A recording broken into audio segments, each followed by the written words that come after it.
sintonia, troca de experiências e um bate-papo descontraído sobre o espiritismo na sua manhã. Deusa Nogueira explica a mediunidade no nosso dia a dia. Começa agora, na sua Rádio Rio de Janeiro, o programa Conversando sobre Mediunidade. Queridos amigos ouvintes da Rádio Rio de Janeiro, meu nome é Deusa Nogueira.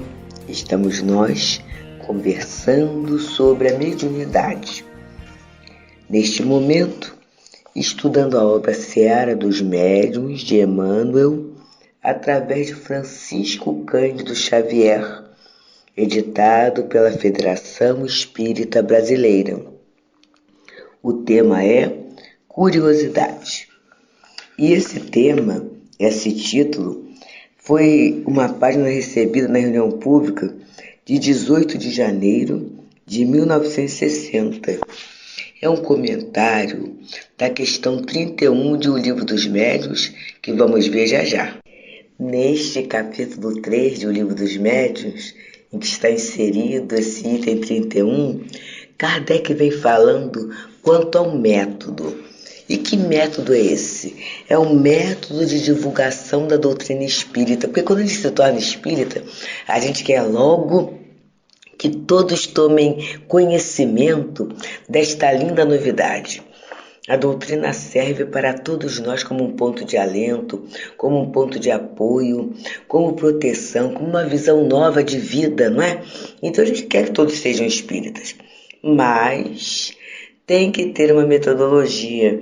E Kardec, no item 31, olha o que ele nos diz. Para se proceder no ensino do espiritismo, como se faria com as ciências comuns, seria preciso passar em revista toda a série dos fenômenos que podem ser produzidos, começando pelos mais simples e chegar sucessivamente aos mais complicados. Ora, é isso que não pode acontecer, pois seria impossível fazer um curso de espiritismo experimental como se faz um curso de física e de química. Nas ciências naturais, opera-se sobre a matéria bruta, que se manipula à vontade, e estamos quase sempre certos de poder regular os efeitos. No espiritismo, nós nos ocupamos com inteligências que possuem sua liberdade e nos provam a cada instante que não estão submetidas aos nossos caprichos. É preciso, portanto, observar, esperar os resultados, colhê-los à vontade, à passagem. Dizemos ainda abertamente que quem quer que se gabe de obtê-los à vontade não passa de um ignorante ou impostor. É por isso que o espiritismo verdadeiro jamais dará espetáculo e jamais subirá nos tablados. Há mesmo algo de ilógico em supor-se que os espíritos venham se exibir e se submeter à investigação como objeto de curiosidade. Os fenômenos podem, portanto, falhar quando tivermos necessidade deles, ou se apresentar diferentemente daquilo que desejamos. Acrescentemos ainda que, para obtê-los, são necessárias pessoas dotadas de faculdades especiais, e que essas faculdades variam ao infinito, segundo a aptidão dos indivíduos. Ora, como é extremamente raro que a mesma pessoa possua todas as aptidões, isso constitui uma dificuldade a mais, pois seria preciso sempre ter à mão uma verdadeira coleção de médiuns, o que não é possível. O meio de impedir esse inconveniente, diz Kardec, é muito simples. É começar pela teoria.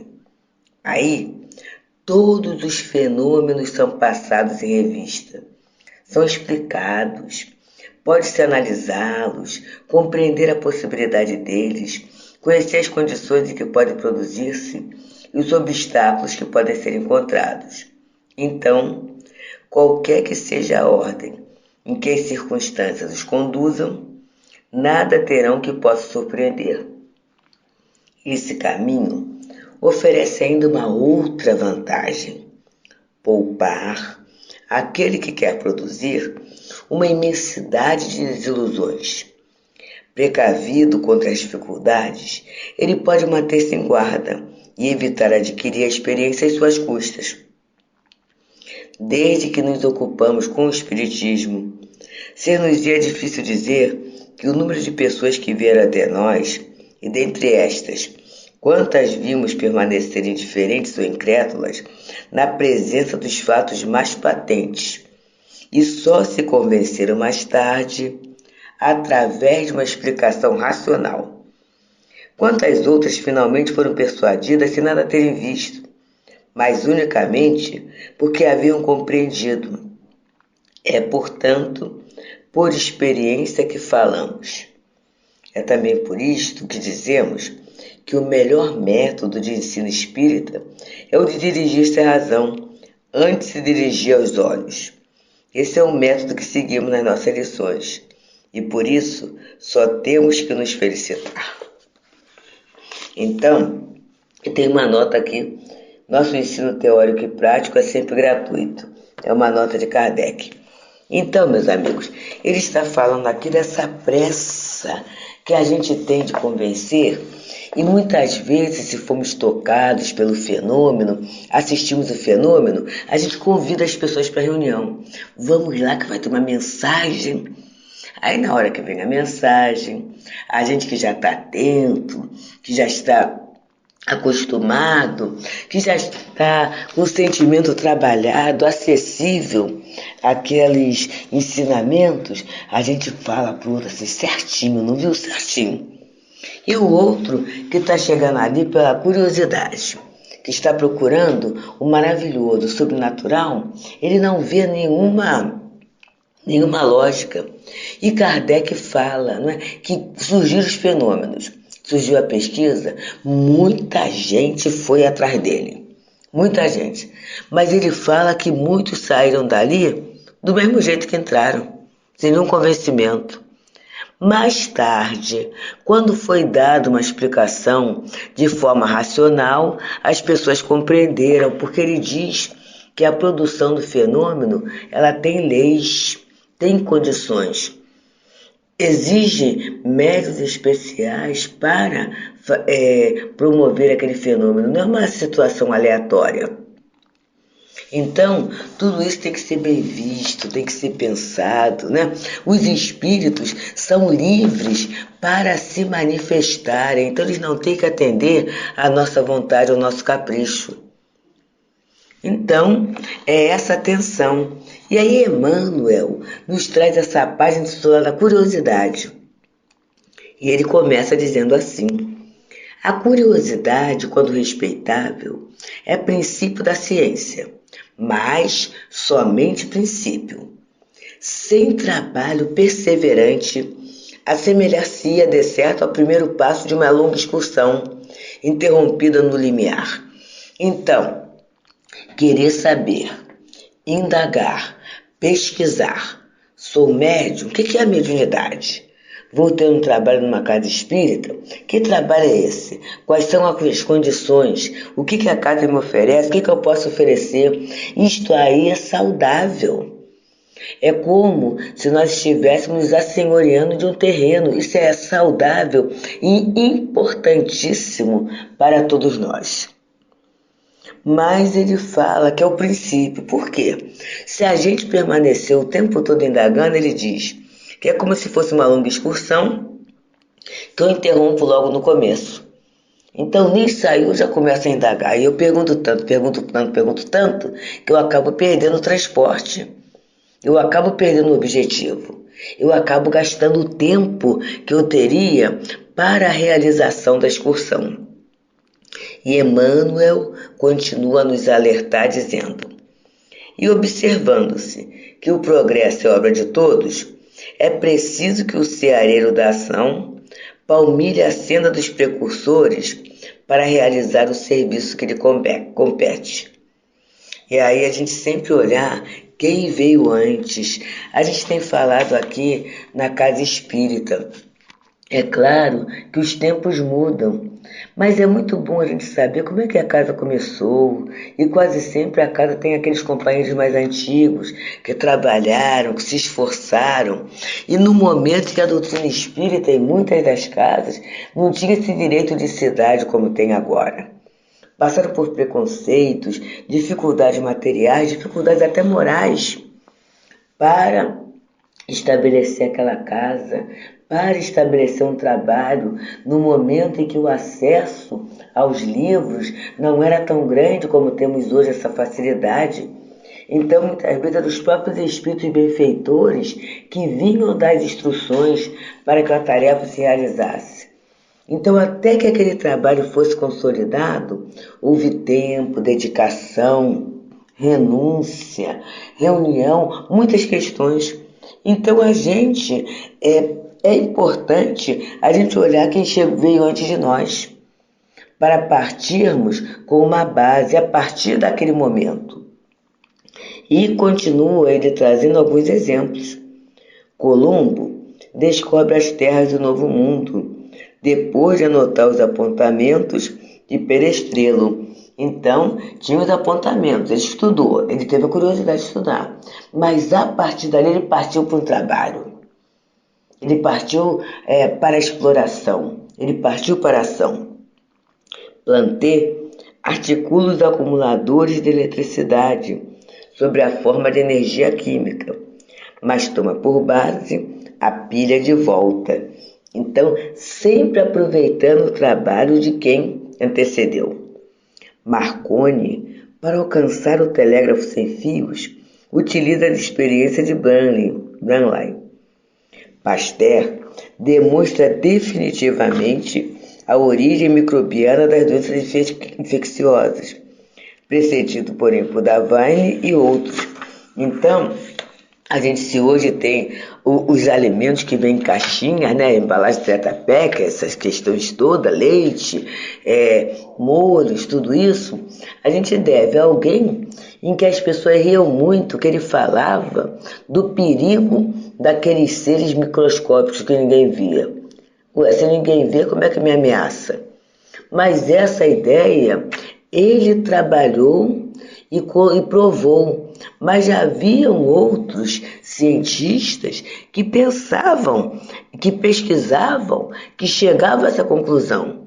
Então a gente vai vendo aqui a beleza da interdependência dentro da tarefa, dentro do progresso do nosso mundo. E Emmanuel continua dizendo: para tudo isso, no entanto, não se mobilizam em poltronas de sonho, nem param à frente de esboços. Lutam e sofrem, gastando fósforo e tempo. E aqui nós temos um elemento muito importante, meus amigos. Muito importante mesmo, que é essa questão da criatura se gastar em função de uma tarefa. A gente, às vezes, não tem essa noção. Estamos aqui, pelas ondas queridas da Rádio Rio de Janeiro, desse programa Conversando sobre a Mediunidade, estudando esse texto, que é um comentário da questão 31 do Livro dos Médiuns, em que Kardec fala sobre o método, a quem eu devo me referir, como eu devo me referir, como eu devo chegar. Quando eu penso que através do fenômeno eu vou convencer alguém, ignorando as leis, ignorando as condições, ignorando os médiuns, ignorando a própria liberdade dos comunicantes espirituais que não vão se apresentar de acordo com a minha vontade. Eles são seres livres, têm livre-arbítrio. Então, muitas vezes eu ignoro tudo isso. E ele vem falando, né, sempre desse aproveitamento dos antecessores. Quando ele fala sobre a gente não se mobilizar, quer dizer, as grandes descobertas, os grandes descobridores, os inventores, não se mobilizarem em poltrona de sonho, nem pararam à frente dos esboços. Eles lutam e sofrem, gastando fósforo e tempo. Quer dizer, é a mente trabalhando, é o tempo trabalhando, é uma dedicação para se chegar ao ideal. E ele continua falando para a gente. Por outro lado, é imprescindível reconhecer que a curiosidade ante o deslumbramento é qual semente de árvore destinada a bons frutos, conservada, porém, sobre uma campânula de vidro. A imagem é maravilhosa, porque a semente ela é preciosa, mas ela não é a árvore, ela não é a sombra da amiga da árvore, ela não é ainda o caule, as flores, a folha, o fruto, ela não é isso, ela é só uma semente. E se ela ficar parada ali sob uma campânula de vidro, a gente pode olhar e ficar imaginando que árvore linda, como vai crescer, como será, mas ela está ali parada. E muitas vezes, meus queridos, nós descansamos sobre os sonhos das nossas possibilidades. Quando eu começo a procrastinar, a adiar a minha atividade no bem, quando eu me aposentar, quando eu tiver mais saúde, quando a minha vida financeira for melhor, quando eu fizer o curso tal, e a gente vai adiando e o tempo está passando. E a gente não está realizando nada. Enquanto, se eu consigo observar o que aqueles que me antecederam conseguiram fazer do jeito que conseguiram, porque criticar depois é muito fácil. Mas e a gente se colocar verdadeiramente? Então, a gente vai dar frutos, né? E aí ele vem trazendo uma comparação muito boa, que ele diz. Imaginemos um índio, habituados aos sons da inúbia e do boré, que aspirasse a conhecer melodias mais elevadas. Apresentar-lhe só por isso uma partitura de Beethoven seria o mesmo que propor a filosofia de Spinoza a uma criança de berço.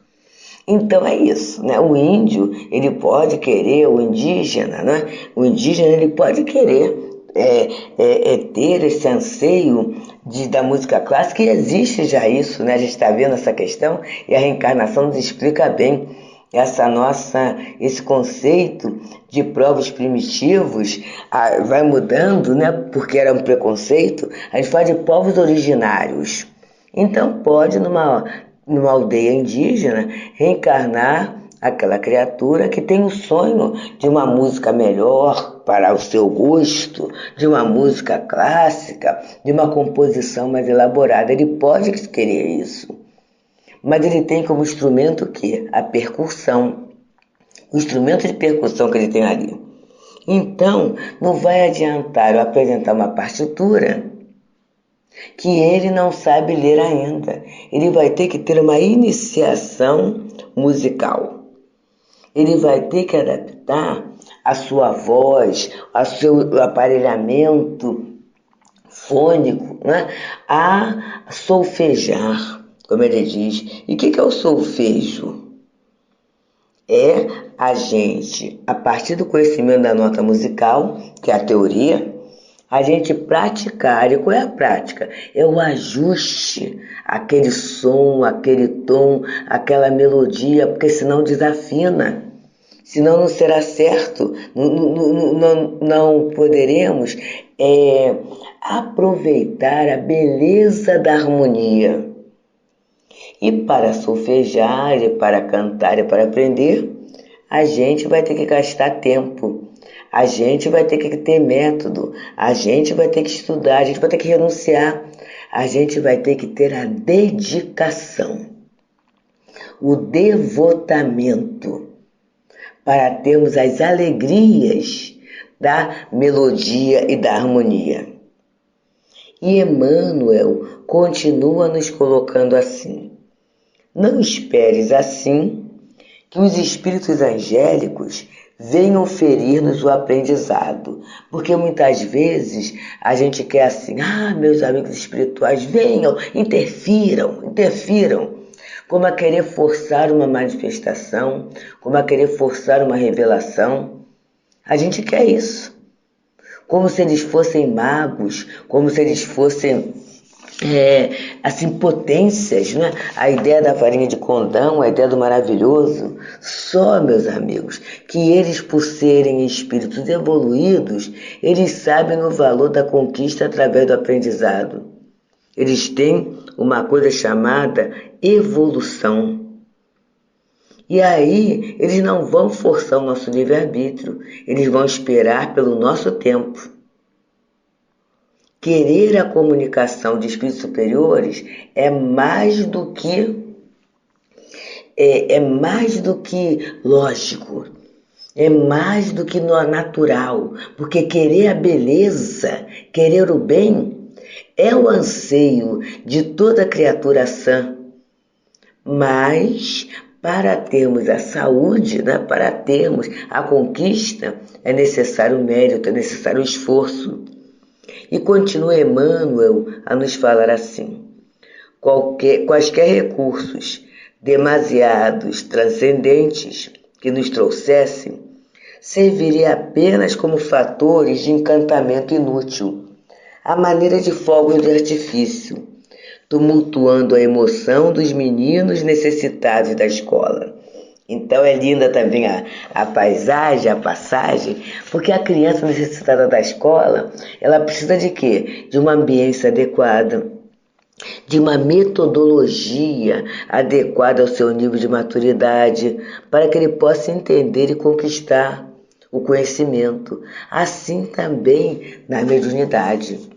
Nós necessitamos, né, ter o nosso tempo de interpretação. E eu só consigo interpretar aquilo que eu conheço. Para interpretar, eu tenho que pensar, eu tenho que sentir, eu tenho que parar.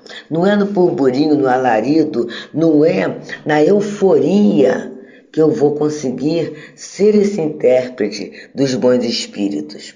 Eu tenho que frequentar a escola. E olha o trabalho lindo que está sendo feito no nosso movimento espírita para a nossa frequência à casa espírita. A importância de estarmos ali no ambiente compartilhando, trocando, colaborando. Da pedra ao micróbio, continua Emmanuel, do micróbio ao verme, do verme ao homem e do homem à estrela, o universo é todo um conjunto de soberbos fenômenos, desafiando-nos o conhecimento e a interpretação.